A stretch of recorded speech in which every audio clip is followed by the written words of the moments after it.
there are Takata airbags in most of the vehicles, but they're not in all of. They're not worried about all of them just exploding without any impact. They're trying to get all of the Takata airbags switched out, but they're prioritizing the ones that they think are most at risk. And this is very limited. This is for 2003, 2004 Corollas and Corolla Matrixes, and 2004 to 2005 RAV4s. So it's a small group. It's 50,000 vehicles. Yeah.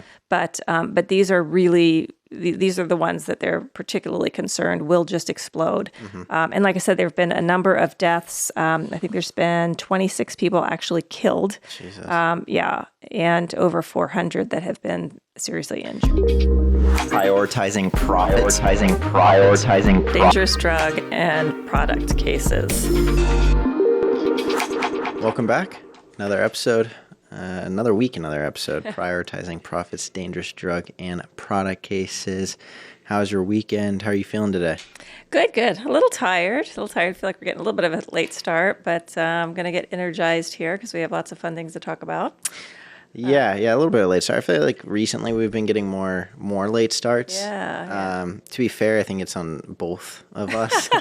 On some days, true. I'll get here on time, but the dogs are still here. And then some days the dogs get picked up early. And then getting out of Phoenix can be chaos. Yeah, no blame. Just, getting that second wind. But all good. We had a good weekend. Took a little road trip to Bisbee. Bisbee, how far is that? It's, well, we went from Sonoyta, and so it's about an hour drive, maybe 45 minutes to an hour. It's nothing. Yeah, it's not bad. It's like just past Tombstone, if you go that route. Yeah. So have you guys been to Bisbee? Not Bisbee. Tombstone, though, I used to go as a kid a good amount because they have that, like, Wild West shootout. Yeah, the shootout at the OK Corral. Yeah. Do they still do that? Oh, yeah. Over and over again. I got to take Christina there. That was a blast. I loved that when I was a kid. Yeah, I mean, I'm sure it's not as good as I remember it, but when I was younger, I remember being like, holy shit, this is crazy. Yeah, well, a lot of people think it's a little bit hokey, because they're shooting, obviously, blanks and acting it out and everything. But, if Christina hasn't gone, you guys should do that. It's a fun thing. So you guys went to Bisbee. Was there a special occasion, a reason for it? No, we just kind of felt like taking a little bit of a road trip. Took the dogs out for a walk the day before. So that was Sunday. And, it's just a cool little town. It's like an old copper mining town. And you can take a tour of the mine, which I've always wanted to do, but I can't because Peter is claustrophobic. And so he's like, well, I would just have to sit in a bar while you go do that. That doesn't sound half bad either. So I don't know. I'd like to go sometime when somebody would go in the mine tour with me because I think that would be pretty interesting. Yeah, I don't think I could do that either. I'm not claustrophobic, but it's just... And it's the same thing with, people. You don't have to have a phobia about heights to not want to, like, hang off an edge. It's just, yeah. I mean, you don't got to be claustrophobic to not want to go deep underground in a tunnel. Well, I mean, I think this is very safe. It's not like in the old days where people were actually mining and it was like caving in on them and everything. I don't know. I'm kind of obsessed with the whole idea of it. Have you seen the clips of people that do the deep cave? The spelunking stuff? Yeah, that is insane. Yeah, I don't like that. I know, where it's just like they got to suck in and they inch along with their toes pushing along while they're just squeezed between. Yeah, that's psychotic. But yeah, I mean, I'm not particularly claustrophobic, but I would be in that situation. Plus that you don't know what the heck is around the next corner. Well, I think they usually go into tunnels that have been already explored, but there's always the first person to find the monster. Yeah. Anyways, that sounds like a really good time. You guys obviously brought the dogs up. Did you do any hiking? Did you get a... Well, no, we just, it was a day trip from Sonoyta. So we left the dogs. They're not really that fit for human consumption in public. And plus that you can't go into like little shops and everything or have lunch with them in tow. They're not fit for human consumption. I almost took that as like there's some special cuisine down in Bisbee, but no, they do okay in certain circumstances, but it's like this little old town with kind of narrow roads and I mean, they're not the best dogs for interacting with other dogs and strangers. So That's fair. That's fair. yeah. So they had to stay home. That's the thing we tell them when we leave. We're like, if you would behave better, you would get to go and do more things. As long as you explain it to them, I don't think They there's anything said, they can do. no, we opt out. We would prefer to be monsters and be left at home on occasion. Well, there's trade-offs to They everything. will not change their ways. Double-edged sword. How about you? What did you do for the weekend? Nothing too much. It was Christina's family friend, cousin. I don't know, they have a lot of like distant relatives, but everyone's kind of in that local area. So every family event has everyone. Yeah. It was her cousin's or family friend's baby shower, Oh, okay. which is a pretty big deal in the Vietnamese culture. So there's a lot of people there, a lot of delicious food. I wasn't super hungry, but it did look absolutely amazing. It's the usual stuff when I'm there. I did drink a little, which I know last time I said I was trying to take a step back, which I did. I am. I wasn't really planning on it.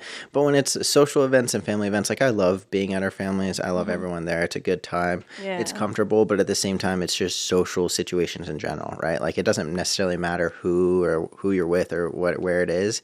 When it's a large group of people, right, you can get a little bit of that social anxiety. So some of her family wanted to get alcohol because there wasn't enough there. It wasn't what they were looking for. So I offered to drive them. And I drove over there, and I wasn't going to get anything. But then we walked past the tall boy aisle, and I saw the Twisted Teas. Have you seen the Twisted Teas? Well, you have some of them here, and Yeah. actually in the outside. Yeah, I haven't had them. They're delicious. They're just like hard iced tea lemonade mixes. So not hard alcohol. And I just had like one of those, and I didn't get drunk or anything. But it was a good time overall, though. And then other than that, more just relaxing. We went to the farmer's market on Saturday. Ooh. We've been making a little bit of a routine that there's a special dog treat stand that Bruno is obsessed with. He's obsessed with. And I have to keep stocked up because he's on the medication now where I have to give him 1 or 2. I ramped it up back to 2 because he was getting pretty itchy from the allergies. And he will just refuse is a dramatic word, but he will. Accurate. Yeah. I mean, essentially, he'll just tongue it if he really doesn't want to. If there's not a treat, if he knows he's not going to get anything. So I got to keep that on standby. Then there's the homemade pasta, which we got some homemade pasta there, and it was a unique kind. We had gone there and seen like this black pasta, like squid ink, maybe. Yes, that's exactly what it was. I've had that in restaurants sometimes. Yeah, and Christina had been wanting to try it for a while, but they're sold out. And then finally they had some. We got it, and I wasn't the biggest fan. It tasted fishy. Like it had a fishy aftertaste to me. It wasn't bad, but it was just not. I like pasta. Yeah, I've tried some of those different flavored ones that they'll have at like the farmers markets and the street fairs and everything. And I mean, some of them have a little bit of a flavor, but I don't know. I kind of am a traditionalist when it comes to the pasta. I'd rather have just like fresh pasta and then have the flavor be in the sauce. Yeah, an interesting sauce, or if it's like a ravioli, some interesting. Yeah. Like I love lobster ravioli. Yeah, or what is it? The squash. What is it? I can't. Ravioli though. Yeah. Butternut squash. That's it. It was a particular butternut squash. That's really good. And like with a brown butter kind of sage sauce. Very specific. It sounds like you have like a specific dish at a specific restaurant in mind. Yeah, or actually we sometimes get it in the meal kits that we get, the gobble. Oh, yeah. Yeah, they'll have that sometimes. It was a good weekend overall, though. The farmer's market's always a good time. I always not always, but I've been bringing Bruno more recently, just get him some exercise. Yeah, exactly, which can be a challenge at times. But he does a fantastic job. He's dipping, ducking, and diving with all the people there. Other people bring dogs. There was a dog there that had his service vest, and then when he saw Bruno, just went nuts. And Bruno didn't react. Like Bruno should snatch that vest. Yeah, that's what I'm saying. I was like, this is not a service dog. Are you kidding me? If he's, freaked out by another dog, that's not. Well, especially Bruno, who's completely chill. I mean, Bruno is a dog who is fit for public consumption. I mean, he can go out in public and knows how to behave himself. And I mean, we would take him to restaurants and people didn't even know he was there most of the time. I mean, as opposed to Bruno or Bauer and Ava, who'd be like snatching food off of other people's tables. Yeah.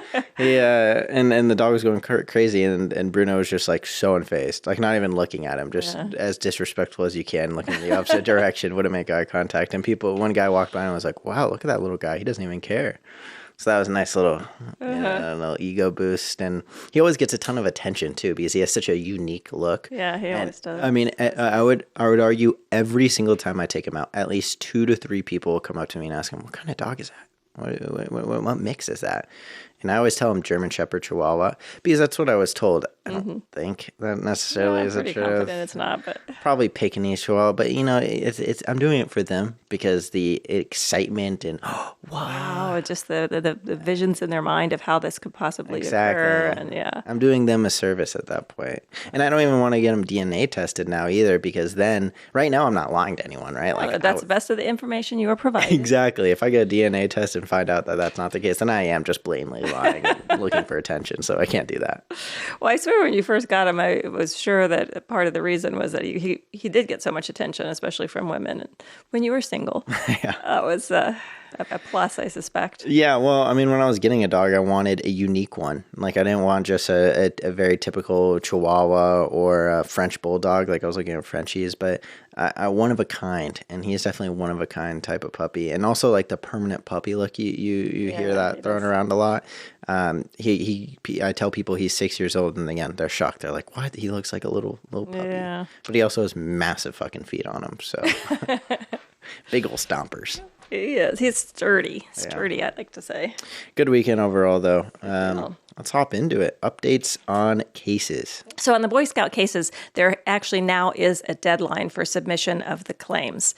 And for quite a while, there wasn't any deadline. And the problem with that is that there's 82,000 claims out there, and nobody can get paid until all of the claims come in and they review all of them so that they can figure out what percentage each claim will get paid. And before you keep going, though, I want to make sure that we clarify the submitting a claim isn't necessarily someone reaching out to an attorney and, letting them know that they have a case. That's filing a claim. Yeah, no, that's already done. We already filed a claim, but now we have to submit onto the online portal all of the details of the claims so that they can actually be considered. And it's a little more complicated. We did have to already file the initial claim, but after that time, all of these documents got turned over from the Boy Scout and the various councils and third parties. So now there's this big document portal, and we have to go in there and find any documents that support our individual clients' cases.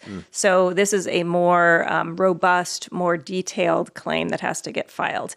And the people have been filing claims all along, but there was absolutely no deadline. No. And so it just seemed like, well, what the heck? I mean, we have absolutely no, when people would say, when are they going to get paid? I have no idea, because until there's a deadline, and many people will wait until the end of the, Why is that? I would imagine people, as soon as that claim opens up, they want to get those claims in there so they can hopefully get the money faster. I would think so. I mean, I was always a proponent of getting them done sooner rather than later. But then some people have, 20,000 cases. Yeah. And so it's going to take them a while. And then other people just kind of always, that's a personality type. They wait until until the deadline is approaching, and then they get inspired to get it done. I think I fall into that personality type, to be fair. Well, some people function very well that way, too. I mean, they need that kind of energy. So anyway, it's good news because it does mean that there will be a cutoff and that at least an end is in sight. Yeah. So that's a very positive. But that email just came out this afternoon.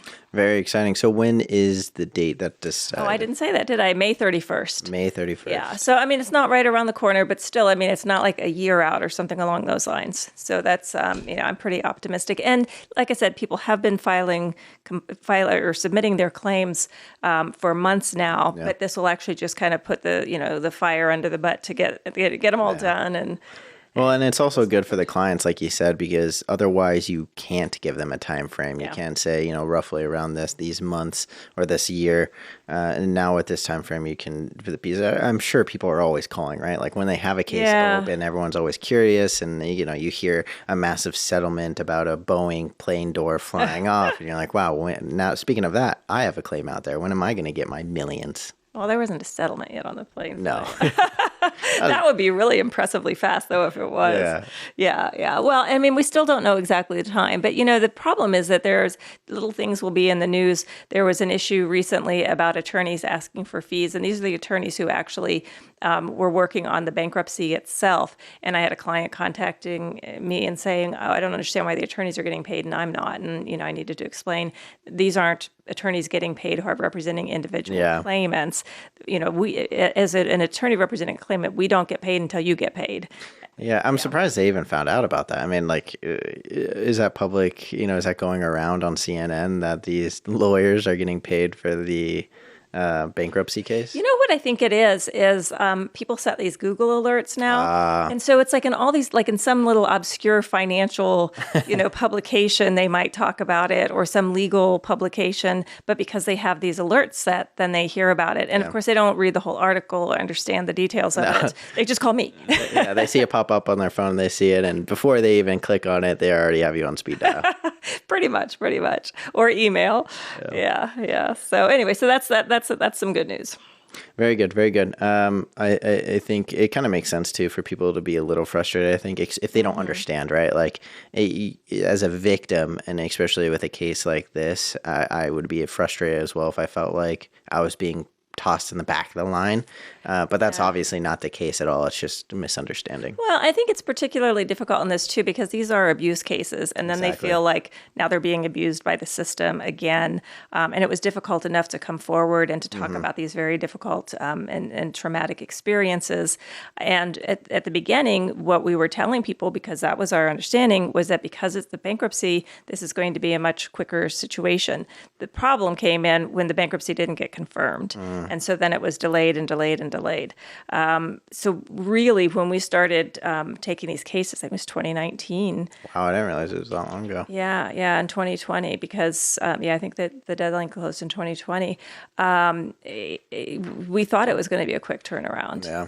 And so that's really frustrating, too. We gave the best information we could at the time, but unfortunately, it's not the way that it turned out. And, again, this is dragged out, and some people have passed away. It's just, one of the big downsides of when there's big delays. Yeah. Situation, I can't shoot the messenger there. Well, hopefully not. Hopefully not. What other updates you got? So another big RoundUp verdict, and this is the biggest one yet, $2.25 billion for a single individual. Wow, that is insane. And for what? Well, for the non-Hodgkin's lymphoma. Ooh. So, it's basically the same situation that we've been talking about before. But so 250 million was the compensatory damages. 2 billion was a punitive. So again, they're trying to hit the company big. And just to clarify, because I have had some comments on social media, we talk about Monsanto and people said, oh, it's Bayer. Well, actually, Bayer did acquire Monsanto. But because Monsanto was the entity at the time of most of these cases, the lawsuits will name Monsanto, but Bayer is on the hook for it. And so Bayer's paying for these damages? Well, they're not paying yet. They're going to appeal. And then a lot of these do get reduced by the judges on appeal, or it was called remittitor, where they say that the amount of the punitives is too much compared to the compensatory. So sometimes these numbers get knocked down, but the key is that it's a big message. It's a real... Yeah. That's what I was thinking, is that it gets them to shit the sheets a little bit, like, holy crap, this could get real bad real quickly. Well, it is. It has been bad. I mean, there was the last couple ones were 3.5 million and 175 million. Yeah, but that compared to 2.5 billion for a single individual, I mean, that will turn some heads. Yeah. Well, in this one, it was interesting because I was reading an article where they were talking about why, opining about why it was such a crazy high verdict. And what they came to, or at least one opinion, was that it was a very educated jury. And there were people with multiple advanced degrees and mostly college. Yeah, and it was really, which is not necessarily the case on juries. I mean, it's a jury of your peers. But a lot of times you see people who have, these, quote, big jobs or whatever, trying to get out of jury service and saying that they don't have time and they can't be bothered, blah, blah, blah. But they were people who really paid attention and who understood all of the scientific evidence that was submitted. Yeah. But so I also think that's a really good sign that it wasn't just some, crazy emotional reaction. It was a jury that actually looked hard at the evidence that was presented, and got really pissed off. Yeah, I mean, they must have been. And the jury situation's interesting because I think oftentimes, like you said, it's a jury of your peers, and that's such a broad, general, just vague statement. It's rarely right? your peers. Yeah, well, and it's supposed to just kind of put a faceless person behind the juror. But I remember watching the OJ case, like both the more documentary series as well as the reenactment one. And the jury selection was a massive part of that entire thing. Absolutely. And it can make or break an entire case. And this is a good example of it making or breaking a case. Yeah, absolutely. I mean, jury selection is always huge. I mean, in cases can get settled after jury selection, one side or the other is like, oh shit, this is not going to go well for me. But in this case, I mean, that definitely pissed off. And of course, Bayer is saying that they will be appealing, and I'm sure that they will. But again, it's a big message that these aren't going well for them, and that the jurors, when they do pay attention and they do understand the evidence, are getting furious. And this one involved the guy was using Roundup starting in 2006 several times a year, and estimated that he used it for about 30 times before developing the non-Hodgkin's lymphoma.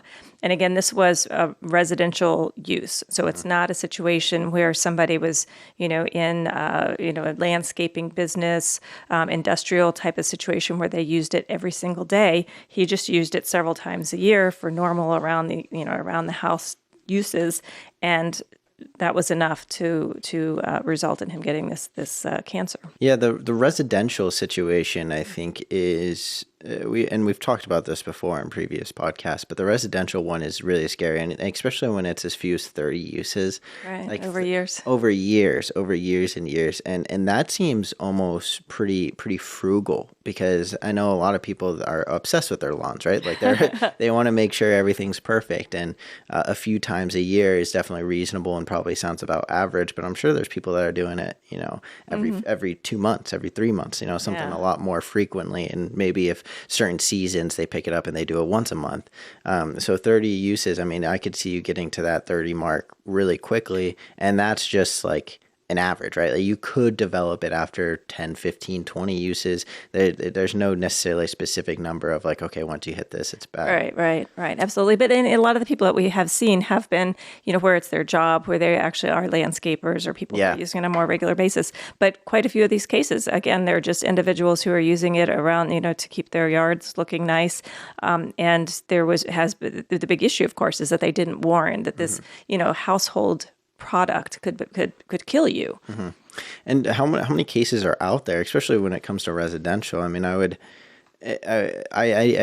not sure, because in my head, I wouldn't be, going out and deploying that myself. That's just not something I'm super good at. But also, the average American white picket fence, I could see, the dad of the family household, just that's part of their responsibility, and that's what they do. And it's just an everyday type of thing of managing that type of stuff. Yeah. So there have been about a total of about 165,000 cases, but there are only about 50,000 that are pending now. And I don't know the distribution between residential and and commercial, just from the numbers. But there was a big settlement back in 2020 where most of the cases at that point were settled for a global settlement of $9.6 billion. But in that settlement, they did not get a settlement covering future cases. Yeah. And so that's why cases are still being filed. There are still about 50,000 pending. And we are still taking cases if people have been diagnosed, within the statute of limitations. Well, and $9.6 billion, I mean, that's a lot of money, but then you put it in comparison of how this individual case got awarded $2.5 billion. 2.25, yeah. 2.25. I mean, that's crazy. Yeah, I mean, it's time to put another few billion into another settlement and take care of the rest of these and stop fighting them. And again, the more times they get slammed like this, the more likely it is to happen. So, we're optimistic that these things, may move sooner than later. Yeah. Well, hopefully they do. And like you said, we are still taking those cases, and it's non-Hodgkin's lymphoma. And that's one of those cases, too, that there's just a direct correlation there, where if you're using the RoundUp product and you're diagnosed with this very specific disease, then it is a lot easier than some other cases where you kind of have to argue for a connection there. Although, to be fair, the defense has their expert witnesses who are testifying that there's no indication that this could be caused. But again, the smart juries aren't buying that. Yeah. So. These expert witnesses rolling up to the courtroom in a Lamborghini. yeah, for sure. Pay for play, basically. There's no connection here, I swear to God. Big old diamond ring on his hand. Bear pays well. Yeah.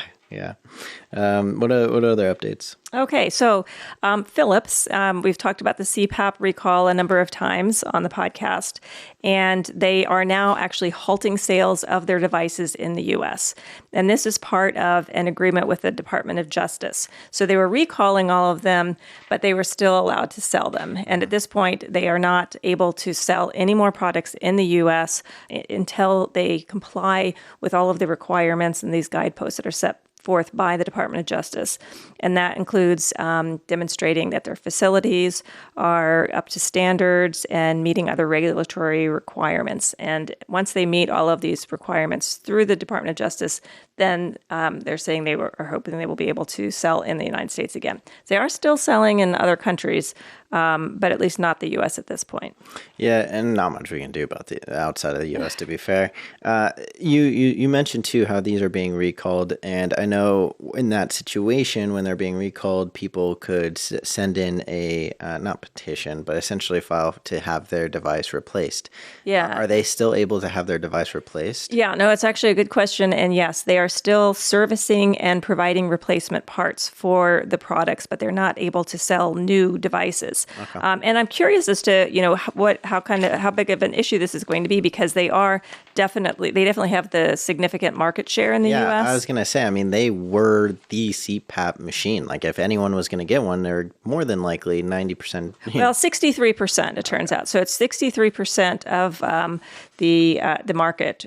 So there are some smaller players out there, and I suspect that those smaller players are probably pretty happy right now because, again, this is a condition that affects so many people. Oh, yeah. And constantly, for a variety of reasons, it's not going away, and people are desperate for these machines. And so I suspect we're going to see some of the competitors really doing well and probably stepping up and meeting the need. I'm curious if this is going to be a situation almost like in line with Ozempic, where a lot of the issues with Ozempic didn't come up until there was just a massive growth in use of Ozempic for obviously not the right reasons. But I wonder if it's going to be a similar situation with these competitors where maybe they do have similar problems or different problems, but they weren't noticeable, or people didn't realize it because they just didn't have that much market share. There weren't that many people using the product. And now with Phillips seizing sales and these other smaller players coming into the field and really picking up sales, if another issue may pick up, or maybe even the same issue that they didn't realize they also have. Well, and the issue, just kind of to recap, is that the foam, it's the foam that keeps it quieter, can degrade when it's exposed to humidity and proper cleaning and other conditions. And so that foam breaks down and then it's inhaled through the machine. And so presumably these other companies didn't use the exact same type of foam, or if they have, like Phillips, they're just not using that anymore. Yeah, hopefully. But it also seemed like Phillips, they didn't necessarily have a fix to it either. They didn't. Yeah. That's why they just kind of said replace it once it gets to this date, or if you think it's deteriorating, you should replace it. And so I wonder if these other competitors had a fix or have a fix, and maybe it's just under patent, and that's why Phillips didn't. Yeah, I don't know. I assume that they are using a different foam at this point, or just dealing with it being loud instead of quieter, but comes with earplugs instead of just not the 3M earplugs, please. Yeah, exactly. Shit, what if it's both? My God.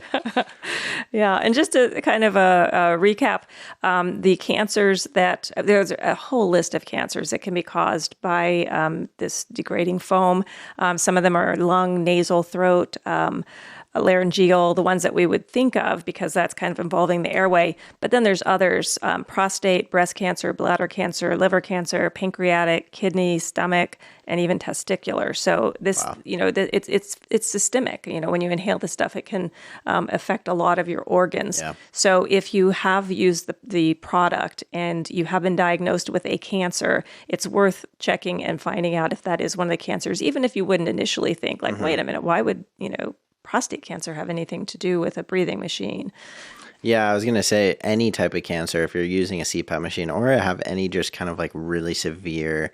upper respiratory issues, lung infections. Anything like that. You might as well get it checked out because there might be a connection. I remember when you first told me about this, you mentioned how some of the doctors or some of the victims the doctors were finding within the victims that they had the black foam. Like they were just like the little black particles, they could find it. Yeah, and that's just so insane to me because I always imagine in situations like this, the material breaks down in some type of way and then it gets in the bloodstream and it's still harmful. But to think that it is staying as like a solid that is visible and is still just hanging out in your lungs. Yeah. Crazy. Well, and I'm sure it's there's a whole variety of some that's visible and probably most of it's not visible, but still definitely affecting people. So, this one's been going on for quite a while. The recall was back in June of 2021. A lot of people are still stuck with their machines, have not been able to get them replaced. And this may slow things down as well. But, safety first. Yeah. And like you said, too, is that it's such a prevalent product to be used. Yeah. Sleep apnea is so common. And originally I had thought that it was usually with heavier people, right? Like that's...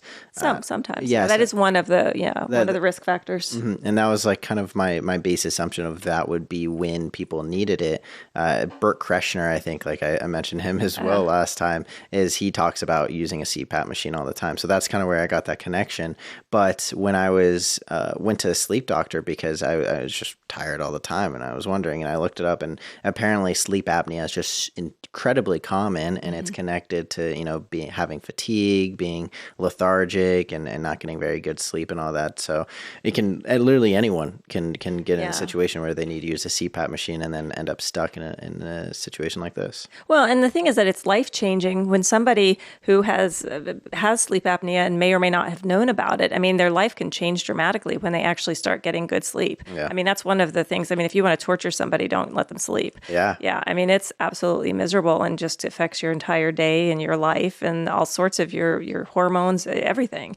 So it's unfortunate because, like I said, people need this. I mean, it makes their lives better if it is a safe machine. Unfortunately, these particular ones with this foam are not. Yeah, it's funny when you mentioned the sleep, how like important it can be and how detrimental it can be to not get your sleep. I saw somewhere too where it's like the U.S. Army didn't classify denying sleep or refusing sleep as like torture. Yeah. And then there was like a massive Russian study way back in the day where scientists wanted to see, well, what happens if people don't sleep? What ends up happening after a few days, after a few weeks? And so they just loaded up a bunch of Russians with just like methamphetamines and whatnot and kept them up, and then they ended up like killing and eating each other. Well, just go crazy. No, literally, yeah. They were like hallucinating and just went on a rampage. So if you want to avoid that and you need to be on a CPAP machine, then you're kind of in a pickle here. Well, you'll just have to go to one of the Phillips competitors at this point. There may be some bidding wars out there, though, for what the ones that are available. Are there any other any other updates for us today? Yeah, so one more, and that is with regard to the Camp Lejeune suits, and we've talked about that, the military bases in the military base in North Carolina, where veterans and their families were exposed to chemicals, and again, a multitude of cancers and other medical conditions. These cases have been going on for quite a while now, but the judges, and I think we also talked about the fact that there is like a kind of a quick settlement option for certain conditions if you wanted to do that. But the people who want to actually go to trial, the judge is now saying that it's looking like they'll start trials as early as April. Wow. So that's really pretty soon.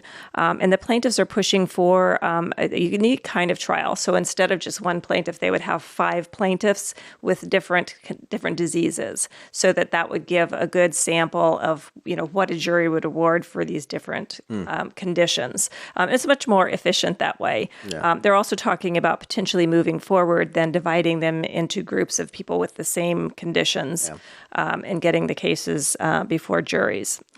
So that makes sense. I think it is good because it speeds up the process. Like you said, it's a much more efficient, but I'm also sure it raises the stakes quite a bit for both sides, the prosecution as well as the defense, because when you have a case where 5 people are all together and they all have different conditions, and those are going to be almost like the base expectations or what you're going to reference with future settlements, those cases are even more important, because if there's a really high settlement, then boom, these other hundreds, thousands of cases look a lot better. If it's a really low settlement, then they don't look as good. Yeah, so I mean, that's just kind of the nature of multi-district litigation, where you have, all of these cases. And so, the plaintiffs want the really strong cases to go first, because that put some good numbers on the board. The defense wants the weaker cases because that's going to, make it look bad. So, which cases go first is pretty important. Well, and it goes back to what we were talking about with the $2 billion or $2.25 billion. What's it called? Awarded the Jury damages, award, jury awards, and that seemed like the guess was it was based off the jury. I mean, these cases, which you mentioned how important they are, the juries are even more important in these ones. Absolutely. But this is good news because, this is one of those cases where there are so many people out there, and it's how long is this going to take? When is it going to happen? And so this is a step in the right direction. The defense, of course, is saying that if we have to start doing these trials, that's going to kind of take our attention away from trying to put together a global settlement. Again, it's the government. They can come up with some more people they could spread their resources out to have people working on a settlement. But it puts the pressure on for a settlement as well. So. Yeah. Well, and all these people are veterans or family members of veterans, right? Because, it is Camp Lejeune. It was based off of, or it was focused on an Air Force base, I believe, in the area, and the damages that were attached to living in that area. Well, yeah, it's good that it's speeding up, and looks like things are going to get started very, very quickly. And I'm sure that clients are going to be happy to be hearing that as well. Yes. Everybody wants these things to get resolved.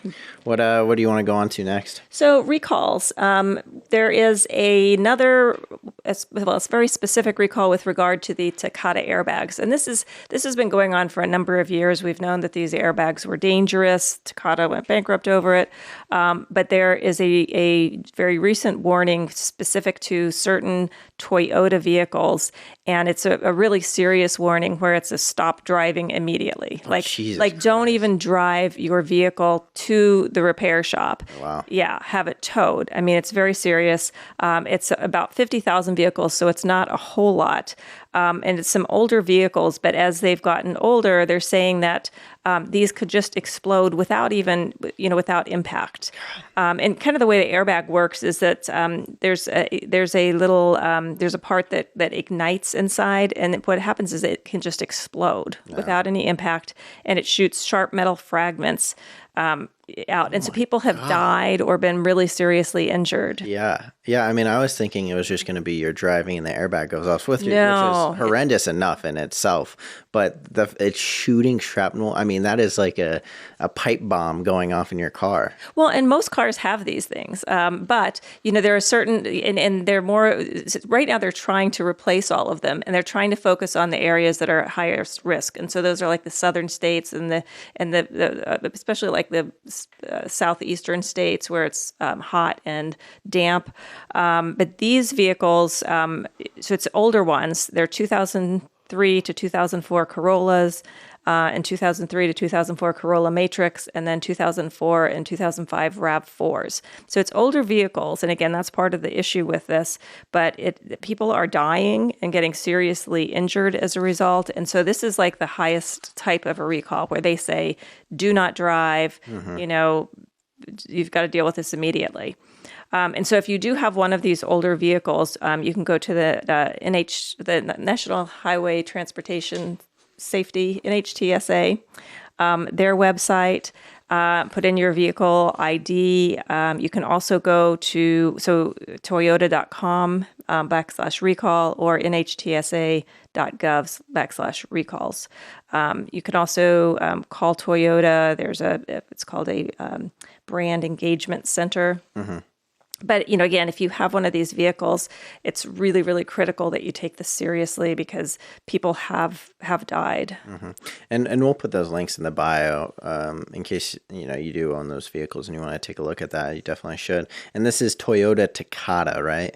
Well, Takata is the brand, is the manufacturer of the airbag. So it's just the one piece of the Toyota. Yeah. So it's any Toyota car? Well, so there are Takata airbags in most of the vehicles, but they're not in all of. They're not worried about all of them just exploding without any impact. They're trying to get all of the Takata airbags switched out, but they're prioritizing the ones that they think are most at risk. And this is very limited. This is for 2003, 2004 Corollas and Corolla Matrixes. And 2004 to 2005 RAV4s. So it's a small group. It's 50,000 vehicles. Yeah. But these are the ones that they're particularly concerned will just explode. And like I said, there have been a number of deaths. I think there's been 26 people actually killed. Jesus. And over 400 that have been seriously injured. Well, and you mentioned that this is one of the most serious recalls that kind of exist here, right? Where it's just don't drive it, get the car to us, we'll fix it, but whatever you do, don't get in there, don't turn it on, don't go anywhere. How do they get information like this out in general? Not even just in very specific situations like this with Toyotas or with cars, Takata airbags, sorry, but in general, because as much as I would have loved to assume most people watch this podcast, we got a very fantastic little fan base, but there's obviously going to be a lot of people that are driving these cars that are at risk that don't see this. How are they expected to be aware? Well, Toyota, if they know who the owners are, they're obligated to notify. But again, this is like one of the situations where, if something gets sold and depending on the transfer, so that's not ideal. They do have to publish it. And again, NHTSA also puts it out there. Who goes on the NHTS? I do. Or, but, and again, it will be on the news, but it's one of those things where maybe it's on the Today Show for 30 seconds and you happen to be, in the bathroom or getting a snack when that's happening. So it is problematic. Well, it's just crazy because I can talk about Q-tips once in front of my computer and all of a sudden I'm getting 15 Q-tip advertisements on YouTube. So why is it? Yeah. So it seems like if the people selling stuff are taking advantage of that technology, then the good guys should as well. Yeah. Unfortunately, things just don't work that way, I guess. Of course not. So anyway, if you have an older Toyota, check it out and get that fixed. For sure. And do you want to go over the makes and models again, just in case anyone is hesitant or might have not caught that? Sure. So it's 2003 and 2004 Corollas and Corolla Matrix, and then 2004 and 2005 RAV4s. Yeah, definitely reach out to Toyota and or click the links in our bio and check that out. What do you want to go on to next? Okay, so as far as cases we're handling, I thought we could talk a little bit about the transvaginal mesh cases. And, these cases, we haven't talked about them. And primarily the reason that we haven't talked about them is that most of the cases have been resolved. And these were actually filed in West Virginia federal court. And these were cases that I was very actively involved in. We had hundreds of clients. And honestly, it's a lot of the reason why I'm, semi-retired and, not working 100% at this point, because these cases were just horrendous cases. And the payouts were very significant. These were not small settlements because the injuries were not small. They were very significant cases. But the MDL did shut down in 2018. And so we haven't really talked about it too much, but the reality is that these cases are still being filed. People are still experiencing problems with the product, and you still can file a lawsuit. It's just that you don't have that option of participating in a global settlement because that ship has sailed. Yeah. But then a lot of people couldn't have participated because they hadn't started experiencing symptoms and been diagnosed with a condition until after that. People are getting diagnosed currently. And people are actually still getting this product implanted. Jesus. I know. I was actually traumatized because a friend of mine, I just found out like in September, she had texted on a group text that she had just had the surgery and she was so excited. I was like, oh my gosh, I'm not going to say anything at that point because, but I mean, it's very unfortunate. But just so a little bit about it, it's a mesh that is used for pelvic organ prolapse or stress urinary incontinence. And so there was a while there where women were just getting them right and left, and doctors were promoting it. Gynecologists were saying, oh, you pee when you sneeze? Well, we can fix that. You don't need to have that problem. Or, oh, you're in the bouncy house and you pee a little bit. Oh, let's fix that with surgery. And they were making it sound like it was no big deal. But the problem, and this is very similar to with the hernia mesh, is that you put this mesh product, it's polypropylene again, you put this into the body and it can break down, it can degrade, it can bunch up, scar tissue starts to form around it, and it's at a very sensitive area. And we were having cases, women who had surgery after surgery, and the doctor would go in and try and take out as much scar tissue, try to remove the mesh, but sometimes they couldn't. And then they try and take out scar tissue, but what happens when you do that? You develop more scar tissue. And so, I had clients who, their lives were just destroyed. First of all, they could never have sex again, but they were just in constant pain, oftentimes couldn't sit for periods of time. They were in so much pain. Just really debilitating. Divorces, the whole 9 yards. And some younger women, this is not all, pelvic organ prolapse, you start thinking it's significantly older women, but, with the stress urinary incontinence thing, people who'd had, even one baby sometimes were having those issues. Jesus, yeah. I remember when these were first picking up for a while, and it was really big. And I'm surprised. That's shocking that they are still using this product. After all of this, and the fact that, okay, sure, maybe the business is slimy and shitty, and they're like trying to again squeeze money out, but how is no one putting their foot down in the government saying, like, look at how horrific these damages and impact to these victims' lives it's been, and then continuing to do it? It's just insane to me. Well, so the FDA first issued a public health notification back in October of 2008, but then in July 2011, they actually issued a safety warning, so that the circumstances had changed and that serious complications were now considered to be, quote, not rare. So initially what was happening was saying, everything, there can be complications, but it's very rare, it's very unusual. Then by 2011, enough people were having this implanted and having, and reporting problems that the FDA came out and said, look, it's not rare. But what we found is that some of these doctors were just, that's not the way I put it in. It doesn't cause a problem. And this is the gold standard. Sure. And we love this and we stick by it. There were gynecologists, and again, there are gynecologists who are still doing it. And the point, and so in these circumstances now, they need to be warning about the risks. That's not even just a warning. Throwing out a warning is one thing. It's not like you're buying an energy drink and it says, hey, don't drink caffeine if you have a heart problem. This is horrific. This is like serious, life-threatening, life-changing conditions, and doctors that are just ignoring these warnings. Again, like they throw out a warning.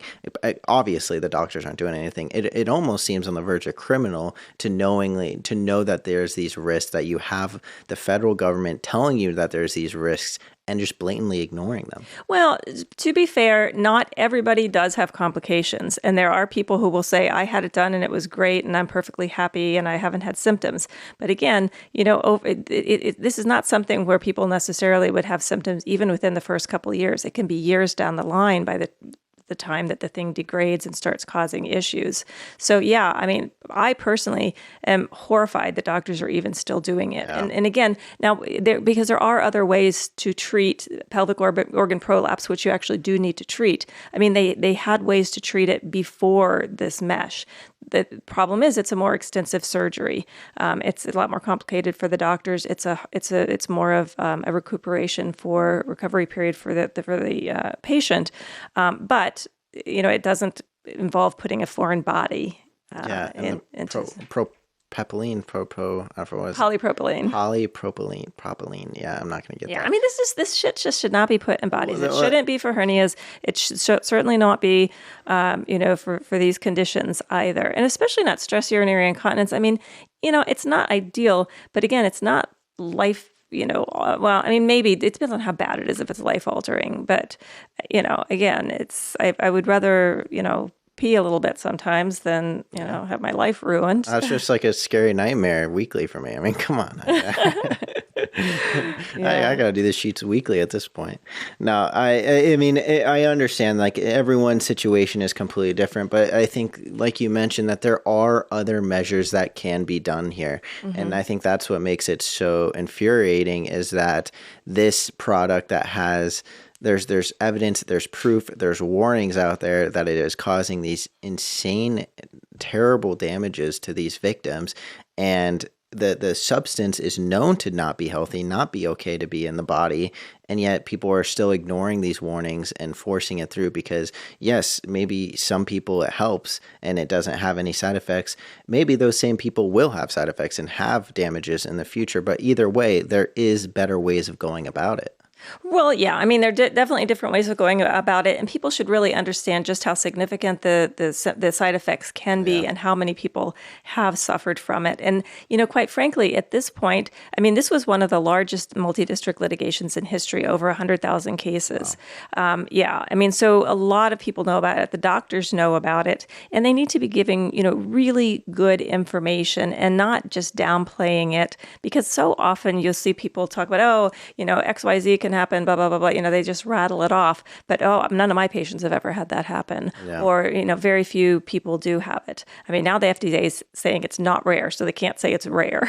Well, at the end of the day, I think the responsibility lies on the doctor. I mean, I know it relies on the victim or on the patient if they're told all the side effects. But like you said, they can just rattle it off. And most times, it's like the authoritative figure. If they tell you that they're okay or they haven't had any bad experiences and it could happen, they haven't seen it, you're going to be like, oh, okay, well, if you think it's best and it's, not really that common or whatever it is, which obviously they can't say now, but still, I think the doctors really have a moral obligation to put their foot down at some point. I think it is good, though, that these cases are still being accepted. I know it's almost bittersweet to where if you have a case, you can't put it into this massive, lawsuit, I already forgot. Multi-district litigation. You can't put it into multi-district litigation, but they're not leaving them out to dry and saying, we understand that these damages can develop over long periods of time, and just because, yours didn't develop in this very specific time period, you still are entitled to at least make it. Yeah, I mean, you have a right to make the claim. And, and when I was handling these cases, most of my clients did resolve their cases through the various global settlements, and there were several different manufacturers, but several of them, the offers weren't sufficient, and they were litigated. And actually, the last one did just settle recently. And again, very, very significant numbers. It's confidential. But, they were very significant settlement, and it was because it was getting ready to go to trial. And so at that point, the plaintiff did have to go through the deposition. It wasn't just the simple, the quick and easy settlement. Yeah. But, that being said, most cases do settle before trial. Mm-hmm. And so if you have suffered injury from a transvaginal mesh, it is still something that you can pursue. It's just, again, it's not in a multi-district litigation, but they are being litigated and they are being resolved. And, very, very, the cases that are actually going to trial are still, hitting multi-million-dollar verdicts. There was one, $57.4 million, 50 million in punitive damages. Wow, 50 million in punitive. I mean, it really speaks to just the gravity of some of these damages, and I think it probably adds on to how difficult it may be for victims to come forward. I mean, with something this big and this life altering, I can imagine it just being a difficult thing, and maybe these even are such hard cases, overwhelming. Yeah. So just really, really hard cases, and I mean, just in our clients, I mean, we saw so many people who ended up getting divorces. Mm-hmm. And again, you get, even if you have this huge settlement, I mean, you're still in pain every single day of your life. You're still very limited in your activities. It's not about the money for sure. Well, we are kind of coming to near the end of the show. I do want to make sure we touch on some interesting cases in the news. I know we've kind of been running a little bit long these last few weeks, haven't been able to touch on too much. Is there anything you want to go over before we do get into the interesting cases? No, I think we can pop right in because I have one that was particularly interesting to me. I don't know why particularly, but a grandma who was eaten by an alligator in Florida. Jeez, grandmas are just getting it bad these days, huh? Right. First a Christmas tree, now an alligator. Across the board. No, run over by the reindeer. Grandma got run over by a reindeer. Reindeer, and then the woman got knocked or crushed by the Christmas tree. I don't know if she was a grandma, though. Well, for this situation, we'll say she was. It goes with the Poor joke. grandmas. Yeah, no, but this is, it's interesting because you hear these stories in Florida about people getting attacked by alligators. And this is actually a lawsuit involving a woman who was walking her dog in her retirement community. And she'd lived in this retirement community for many years. And she was walking by this retention pool. And the alligator lunged out and actually pulled her in and killed her, an 85-year-old woman. Yeah. I was going to say, are you suing the alligator and his family? Well, actually, the lawsuit is against the retirement community, and that makes sense. Yeah, and so it's like a premises case basically because they knew that there was a dangerous condition and they failed to warn about it, and so under Florida law they call it a nuisance case. They were nuisance alligators. Yeah, I was going to say our nuisances don't get to that level of alligator attacks. I would imagine, a sound nuisance, right? Someone's playing music too. Yeah, like a nuisance. Yeah, like dog barking or something that's mildly irritating, not like, a ferocious death machine that lurches out of, the water and pulls you in. The swamps. Yeah, exactly. Alligator. And so, in fact, what they were saying is that they knew that these alligators were there and they didn't do anything about it. And I'm assuming, again, I'm not from Florida, but, I know here we have rattlesnake catchers and relocators. So I'm assuming that there must be some business in Florida that relocates alligators. Alligator wrangler. Right. Well, isn't there your Australian friend? Crocodile cowboy. Crocodile cowboy. We need some alligator cowboys, actually. Yeah. We need some alligator cowboys. Yeah, I mean, that is insane. It makes sense that the retirement home is being pursued for this, and it is, I mean, that there are alligators on the premises, that that there's this risk, and then especially with a retirement home where, the elderly are very defenseless. There's not much. I mean, I think everyone's defenseless to a certain extent to an alligator, but especially elderly, where it's just they fall over. It's a tough day, but an alligator attacks. I mean, it's hard to fight them off. Yeah, that's more than just pressing a panic button or yelling, "I've fallen and I can't get up." Yeah. Well, a few years ago, I went to Orlando with Peter. He had a medical meeting, and so I went along with him. And I was walking around at the resort, and they had these signs, that there may be alligators and to steer clear. And so why, and this is kind of the opposite. I guess they were encouraging people to socialize and hang out in this area where right next to the pond. Seriously, these alligators are sunbathing. They're saying they were actually told to socialize, to go by this retention pond. There's go get some fresh juice right next to the sunbathing alligator. I mean, the perfect place to walk your dog, which is another thing, which, I always hear and see these things, horrible things on social media and hear about people walking their dogs and alligators trying to snatch the dogs. Yeah. But why, in this situation, why wouldn't you take It's a bold alligator. Right. I mean, you have a free meal in front of you, but then you take the full 4-course gourmet, good elderly person. The main course. I mean, when you could, but I mean, and that's more likely to get you kicked out of there as well. I mean, if a dog here or there, no one's gonna bat an eye. Well, they might bat an eye, but no, you take one grandma down and boom, evicted. You're donezo. Yeah. So they'll have to get the alligator wranglers. So anyway, it's not funny. It's horrifying. But yeah, I mean, it's definitely one of those situations. It's a premises liability, and if an owner of a premises knows or should know about a dangerous condition, they have to either fix it, i.e. remove the alligators, or warn about it. And they didn't do either of these Least of things all, here. recommend to go near that dangerous situation or dangerous animal. Yeah, put up some fences. I don't know. I mean, I don't know how you contain At alligators. least put up like a little bit of like chicken wire. I mean, make At least make it difficult. Make it make a them little bit of work for his challenge. meal. Shit. Yeah. But, I think it was, I mean, again, I've visited Florida a number of times and we've actually gone on the alligator tours, but it's really interesting. There's actually, I mean, alligators just like stroll across highways like and coyotes roads here. and stuff. Yeah. Yeah. But I mean, coyotes usually are scared of us. I'm more worried about the, was it not anacondas? Is it anacondas? Oh, the big snakes. Yeah, those massive ones which is insane to me that they're invasive species. Oh, yeah. It was just someone brought it over, I think from like Asia or something, and it just so happened Florida was literally the perfect atmosphere and environment. Fit right in. Yeah, and then they became like the alpha predator, where they're just uncontrollable, and I'm pretty sure there's like bounties on killing them. Yeah, you can make money. And there was like some comedy movie about that. I forget the name of it, about, somebody who was like down and out. And so they decided to make money. They were going to, become these snake hunters. Yeah. And they're huge. I mean, they're just humongous. Yeah, I think there was one Asia country, maybe it was India, where they're doing that, where they were paying for heads of these snakes. Mm-hmm. And people realized that they can make a living by actually breeding the snakes. Oh my god! And then killing them and then giving them to the government, and the government realized that and like put in a bunch of restrictions. But what ended up happening is that like by the time they put in these restrictions, there's already all of these farms up and running. Oh my god! And so it ended up making the problem worse. Just now they can't get money from them, so they just release them. Exactly. Oh, okay. I'm not retiring to Florida, I'll just say. No, well, at least if you do, make sure they have some anti-alligator fences around. Well, so I actually am getting ready to go to Tampa. Mm. Yeah. Leaving on the 8th. And I'm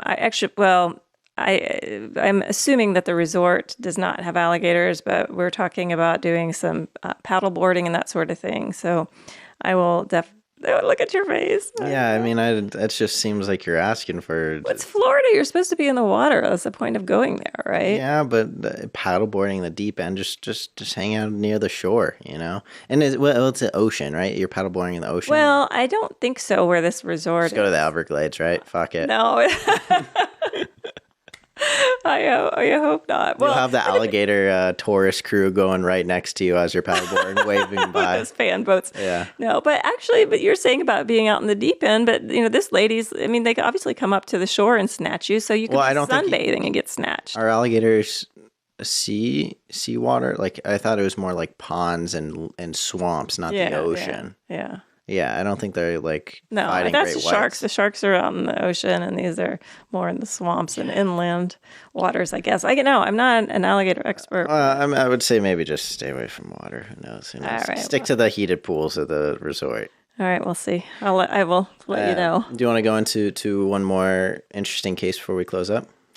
Oh, actually, the next one's going to take a while, so I think we might maybe save that for next week. Okay, perfect. Unless you really want me to dive in, we can. That's all right. It's all right. Speaking of next week, we do have a very special episode. It's Valentine's. Happy Valentine's early for everyone. Make sure that you have your reservation set because things get very chaotic. I may have made this mistake once or twice in the past. Maybe. Not making the reservations in time. It is the biggest day of the year for that type of stuff.